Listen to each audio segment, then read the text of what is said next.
Hi, this is Senorita Finstead. Hello. So, we're going to look at some books today and discover if they are fiction and nonfiction without looking at the call number, because every book has a call number as well, which you can use those, but our lesson today is on how to figure out if something's fiction or nonfiction without those clues. So this book gives us some clues right now. We see there's illustrations, which is often a clue that is a fiction book. Let's take a look inside. Okay, is poetry, which can be fiction or nonfiction, but I'm just letting you know that's poetry.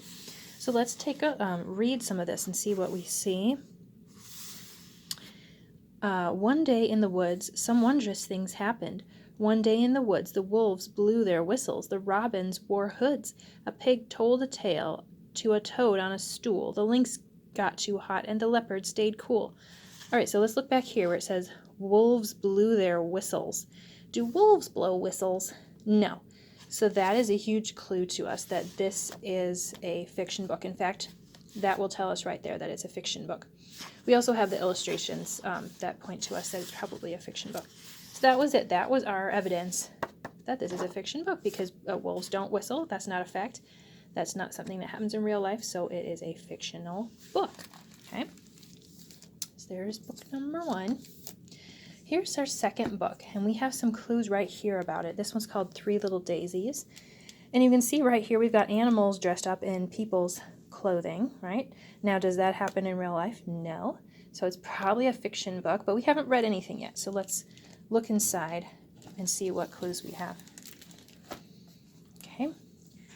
When it was finished, she hung up a hammock and called out, "Be near and dear, sisters, while I rest my eyes." Oh, well, there's nothing wrong with that. That could be a fact of a real-life story or fiction. Let's see if this one helps us.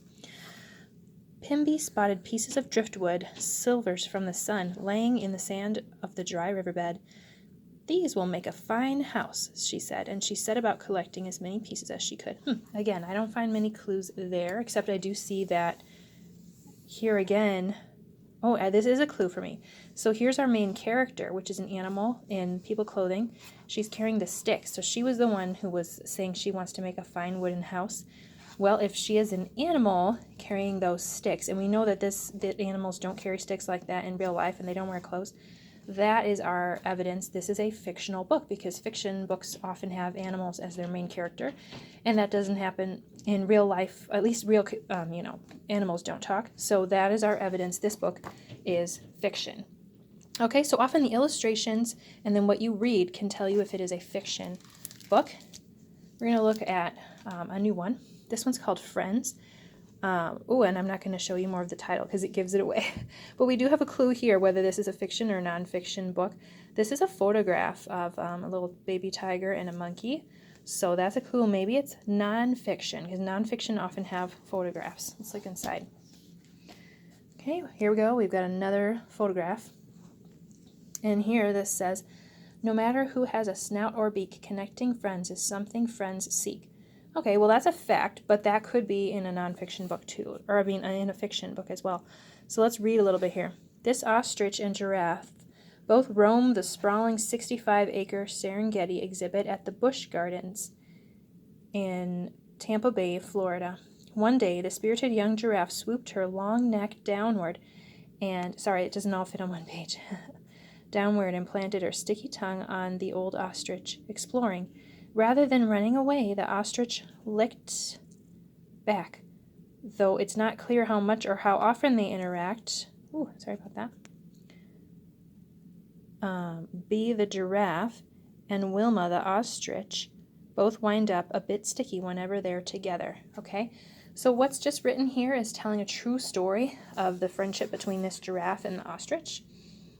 And everything we read here could and did happen in real life. If I had any questions about that, though, I could just read another page in the book to see what it says. Okay, so here's a photograph, and let's see. I'm just going to read the beginning of this section. "The baby badger and baby fox arrived at the Warwickshire Wildlife Sanctuary in England, a week apart, quite ill. In time, they gained strength and energy, but their days were dull and dreary. and sad, until one day they started running and tumbling along side by side, helping each other to spend their bottled up energy. Okay, so again, this is telling a true story of this fox and badger. We haven't heard anything about animals talking. We haven't heard anything about magic or anything unreal.